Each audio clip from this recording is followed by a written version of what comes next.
True crime has always been a popular genre in nonfiction books, and with the rise of independent presses and self-publishing options, the publication of true crime books has only risen in recent years. Throw in a murder trial that riveted people nationwide, whether they were familiar with the region or not, and you'll find more ways to read about a case than you know what to do with. This is exactly what has happened in the case of Alec Murdaugh, the South Carolina attorney who was convicted of murdering his youngest son and wife in 2023. Not only was he convicted of those murders, but he was also embroiled in several financial crimes throughout most of his career, and every other week he seems to be back in the headlines.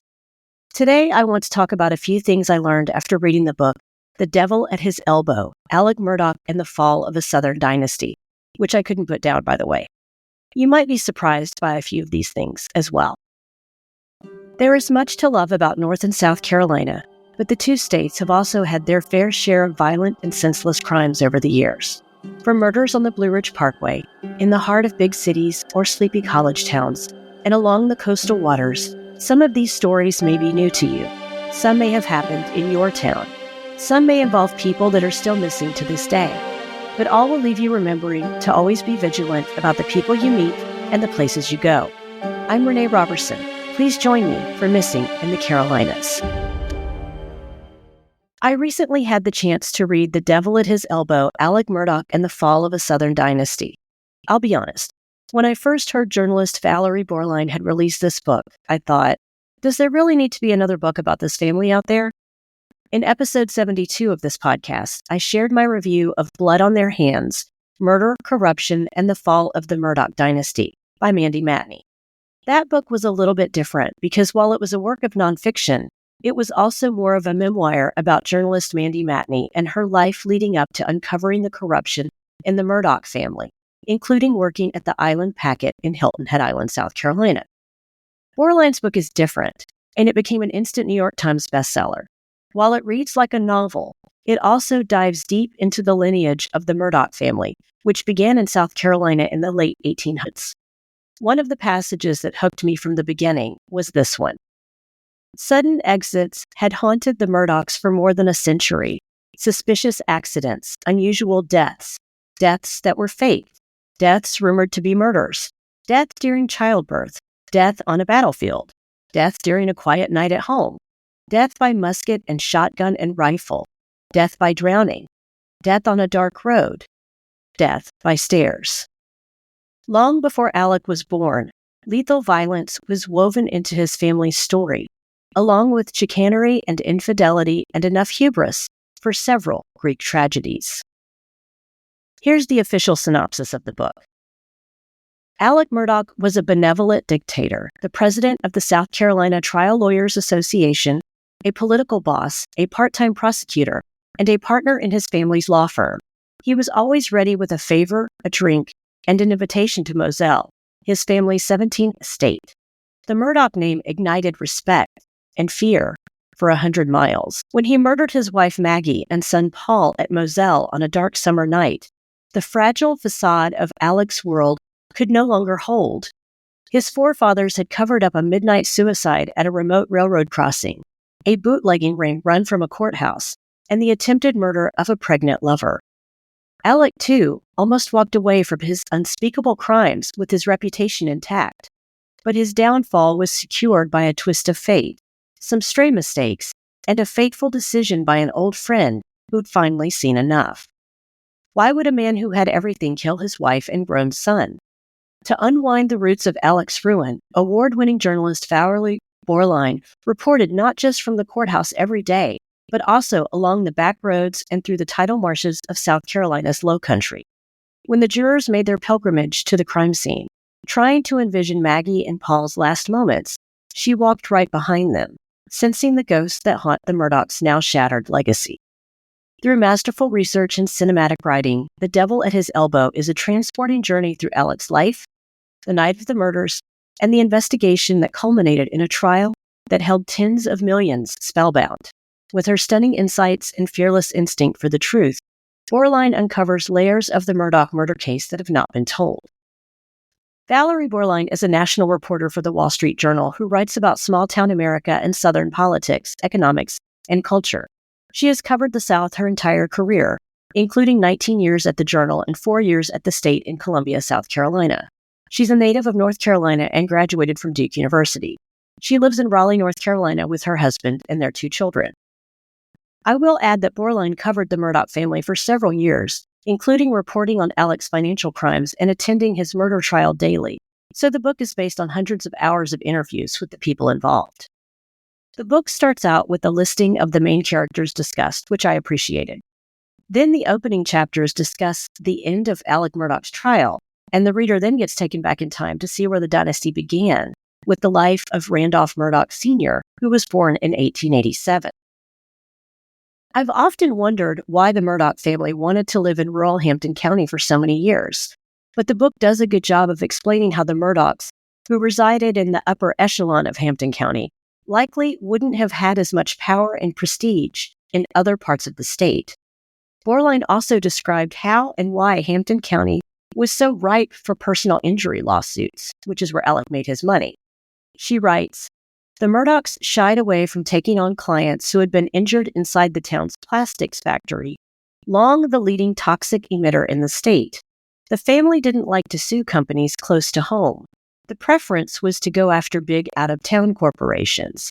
Describing Alec, she says, "He was the kind of guy who could, in the course of a day, score some pills, cheat on his long-suffering wife, fix 3 different court cases in 3 different counties, head to Hampton's Little League fields to coach one of his son's teams, and then host the after-party for players' families."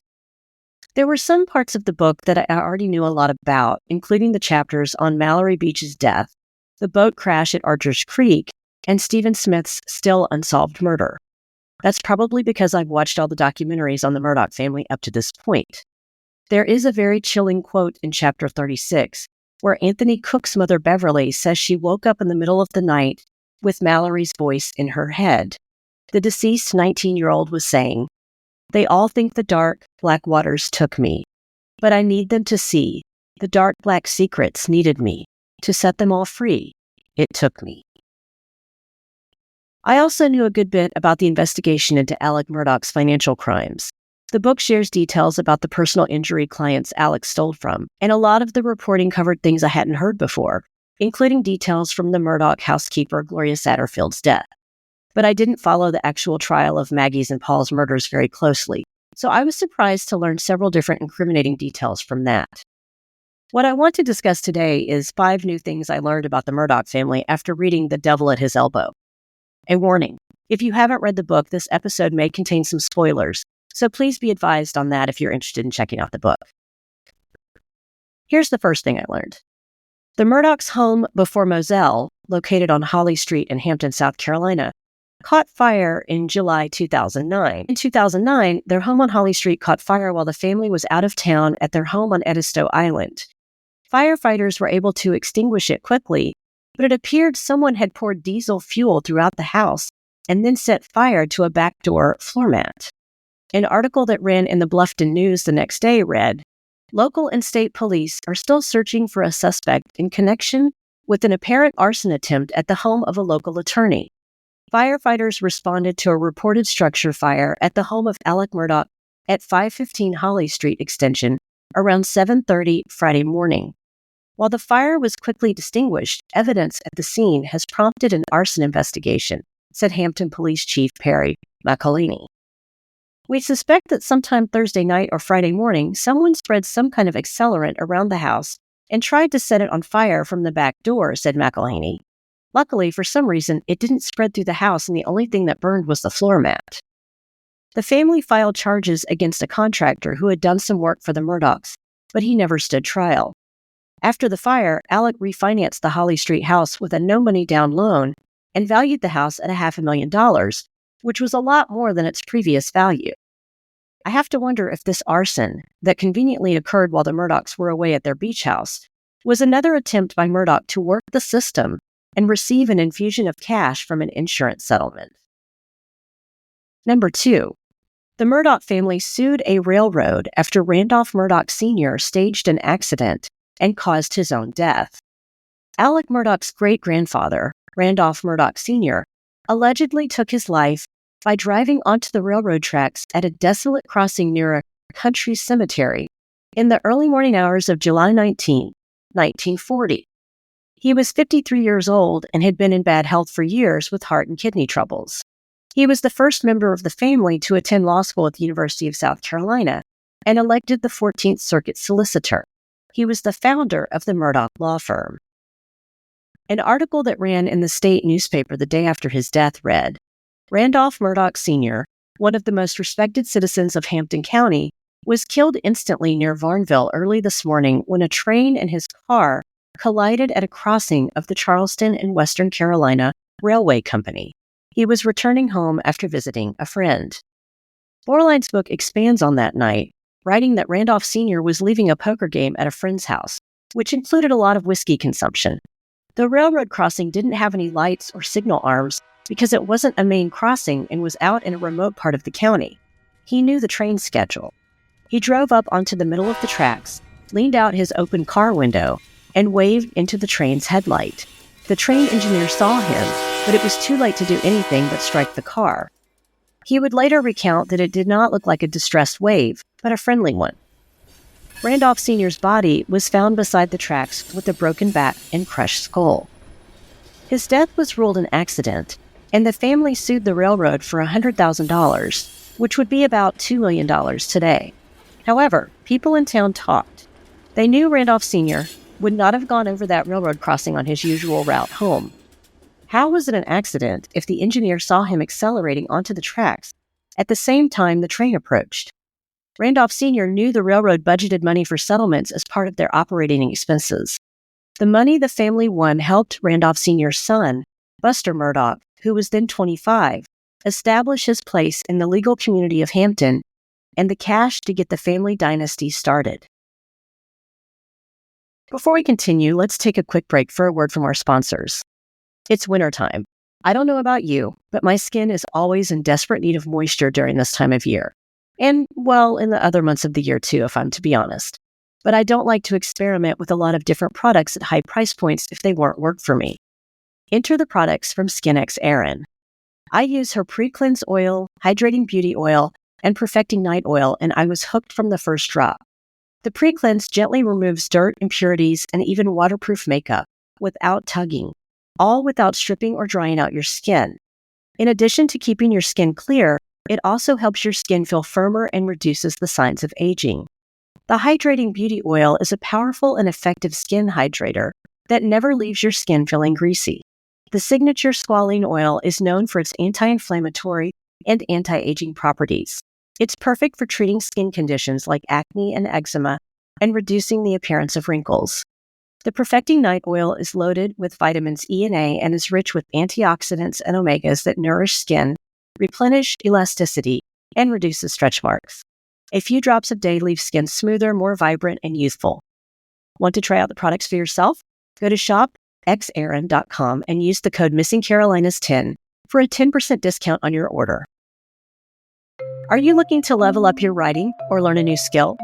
Whether you focus on nonfiction or are more inclined to creative writing, or want to learn how to put together a digital portfolio of your writing, Wow Women on Writing can help. Interested in podcasting? Check out a digital course I created called You Can Start a Podcast.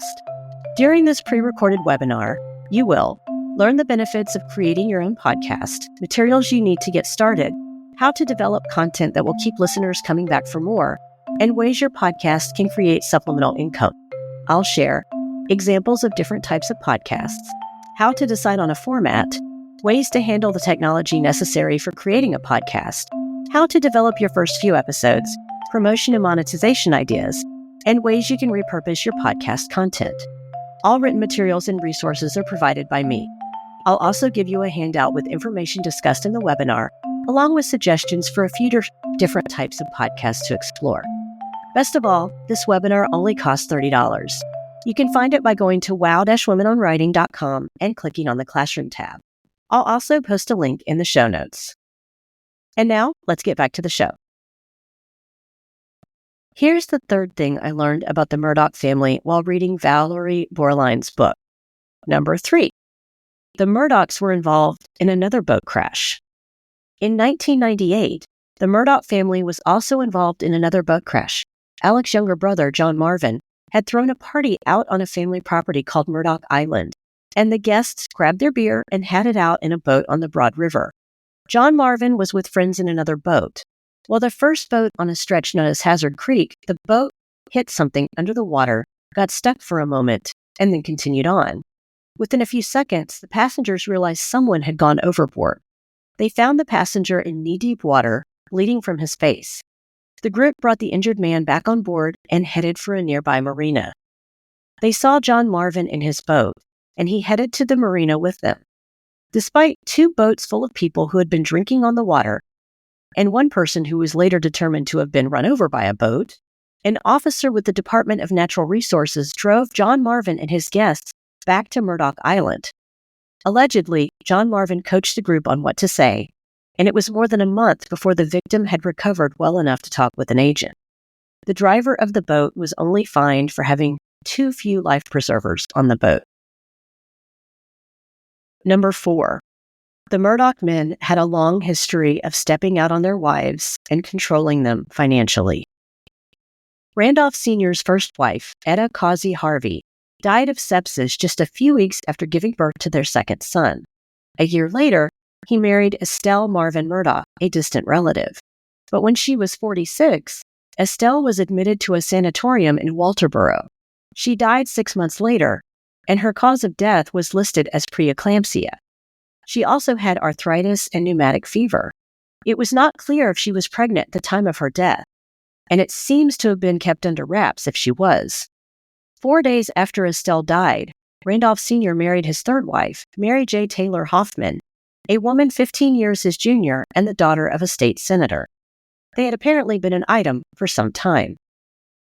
Randolph Buster Murdaugh, Alec's grandfather, was married to a woman named Gladys, who he met in college, but he was also well known for stepping out on her.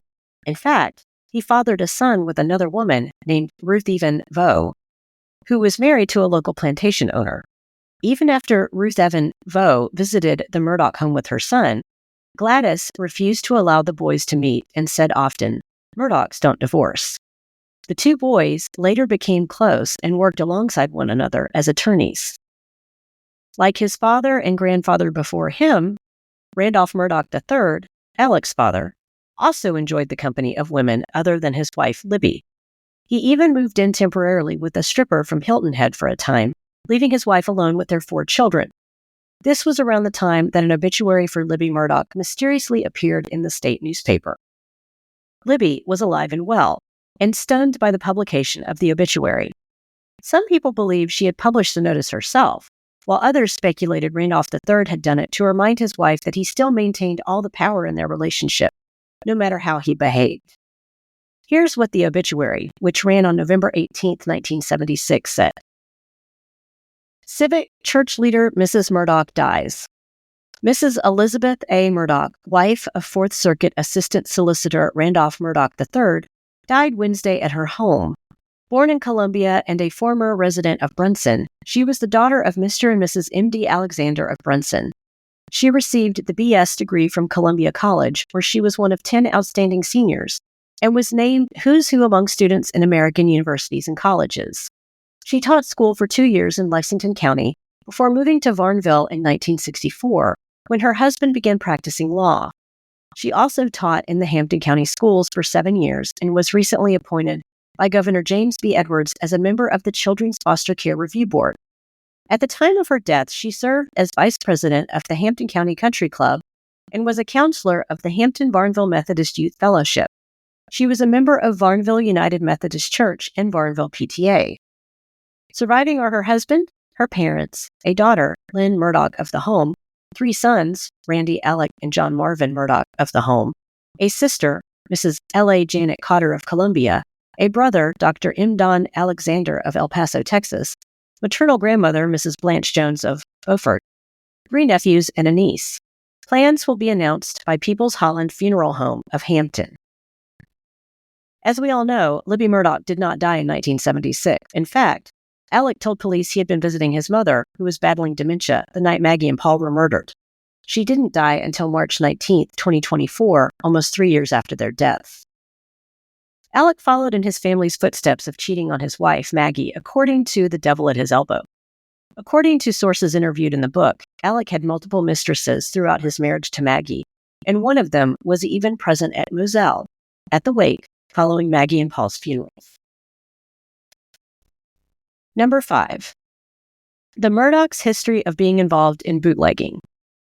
Chapter 8 of The Devil at His Elbow discusses how Randolph Buster Murdaugh, Alec's grandfather, worked as both the solicitor of the 14th Circuit and a senior partner of the Murdaugh law firm. He was also running what some described as South Carolina's largest bootlegging ring. He had law enforcement officers and other community members on his payroll, but in the summer of 1956, federal agents with the Department of Justice figured out who was running the stills in the state and leveled charges. Buster was one of the men charged. As you can imagine, Buster Murdaugh found a way to manipulate the trial, even though it was held at the federal courthouse in downtown Charleston. It's a fascinating look at the bootlegging industry in the South in the 1920s and how some of the most powerful men running it were in law enforcement themselves. It once again reiterates how and why Alec Murdaugh believed he and his family were above the law, because for generations, they had been. Alec Murdaugh was convicted of murdering Maggie and Paul Murdaugh after a 6-week trial, but the South Carolina Supreme Court has agreed to hear an appeal by Alec's attorneys in his case.